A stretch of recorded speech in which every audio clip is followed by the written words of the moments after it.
السلام عليكم ورحمة الله وبركاته. العربية الهونداي ديت فيها نتشة في المرشدين، بترزع في المرشدين. جاي تغير زيت فتيس ونغير الفلتر، هنحل الطبة والفلتر. مش تنسوا يا جماعة الاشتراك والإعجاب بعد إذن المتابعين. هنحل الكارتير كده مع بعضينا ونحل الزيت بتاعها أهو، عشان العربية دي بترزع رزع موت في المرشدين وبتغيب في الغيار. هنحل الكارتير بره اهوت ونبص على فلتر الزيت وننضف البادي بلف. بص الزيت بتاعها نازل عامل ازاي، بلاك اهو. الزيت بتاعها نازل بلاك، الزيت نازل وسخ خالص. نحل بقى الكارتير ونحل المصفى ونغير المصفى وننضف البادي بلف ونحط غير زيت اصليه، والدنيا هتبقى ايه جميله ان شاء الله. كانت بترزع في الغيار، بتنتش في الغيار. طبعا الزيت نزل عامل ازاي بلاك.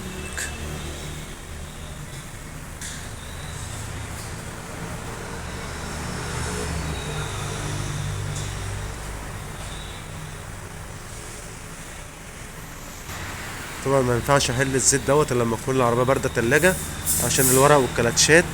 المفروض ان العربيه تبقى بارده تلاجة خالص، ما ينفعش ان انا احل وهي سخنه. العربيه بقى لها 3 ساعات واقفه وهو بنحل اهوت. زي ما انتم شايفين الزيت حتى نازل ناقص، فيها 2 كيلو زيت بس. فالفتيس ليه حق ان هو يرزع وايه وينتش معاه في الغيارات وتغيب، والزيت بتاعها نزل محروق، فعشان كده ناقص معاه. استنونا بقى لما نحل الكارتير. نحل داير الفتيس داير الكارتير عشان ننزل الكارتير اهو.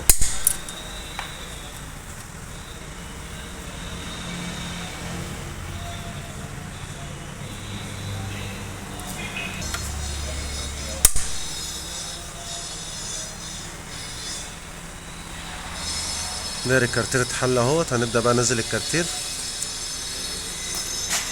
ونبدأ بقى ننزل الكارتير اهو بالراحة لفوق.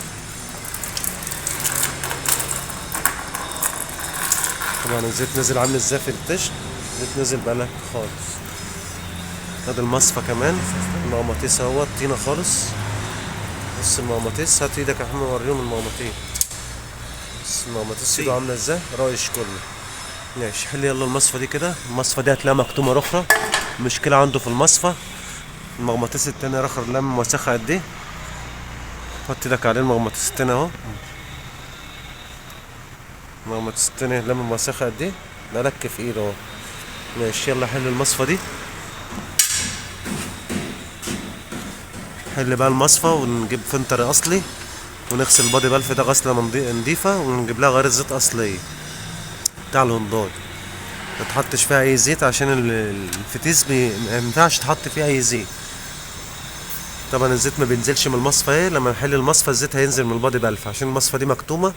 فالعربيه بترزع في الغيار مش قادره تشفط، ترمبه الزيت مش قادره تشفط ايه الزيت لان المصفى مكتومه. هنشوف الزيت مع بعضنا هو بينزل.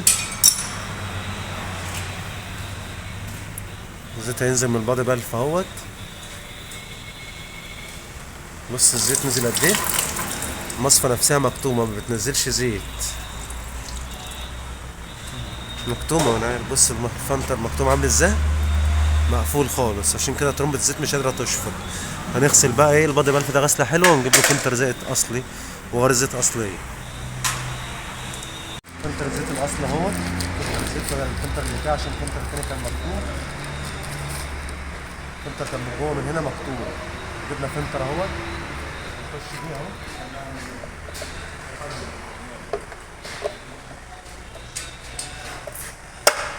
يا سمير يا محمد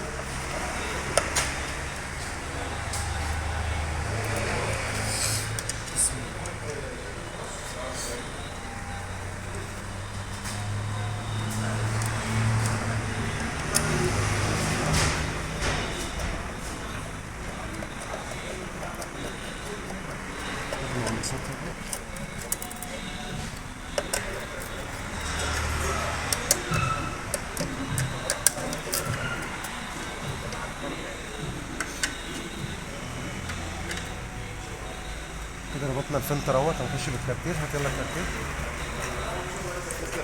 الله يسلمك يا الباشا. كده ربطنا الفلتر اهو. هنخش بقى بالكارتير وغسلنا البادي بلف اهو. المغناطيسات ركبت، اهم حاجه المغناطيسات ديت عشان الرايش ينزل تقوى طول. هنخش بالكارتير. ادي الكارتيره وحطينا له سيليكون عظم.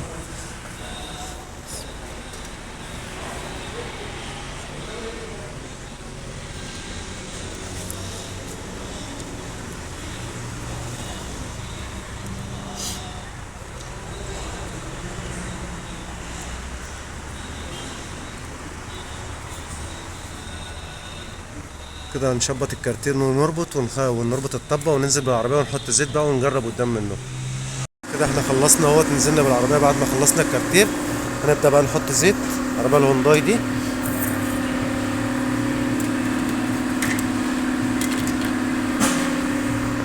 طبعا جايبين الزيت الهونداي بتاع الاربعه غيار عشان اللزوجه. ده زيت الهونداي اهو. هنحط بقى زيت. افتح الله يا عم محمد وحط زيت يلا. عليك يا باشا.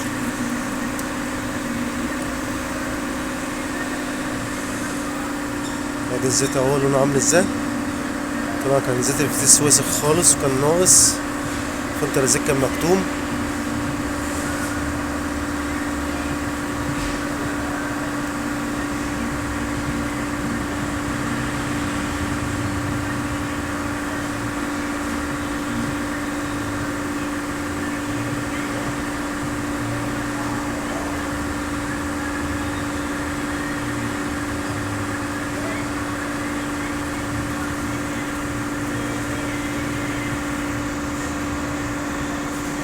طبعا الكارتير لما بيتحل بياخد 4 كيلو ما بتاخدش 3 كيلو.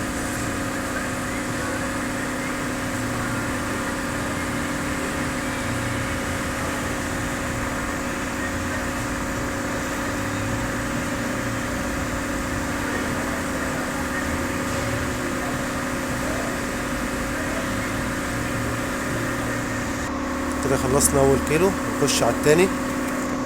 التاني اهو بيتفتح.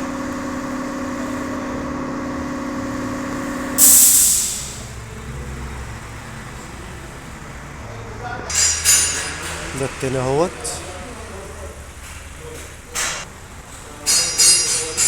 ده التاني كده. نخش على التالت وبعد كده الرابع. ده التالت اهو.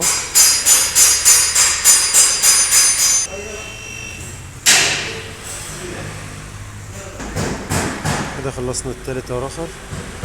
نخش على الرابع.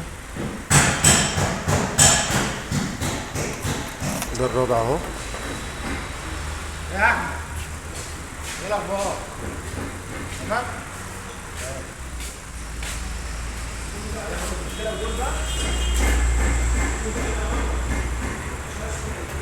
نخش ندور بقى ونجيبه مرشدين ونشوف نقيس الزيت. كده بنقيس الزيت اهو. نمسح ونخش تاني يلا.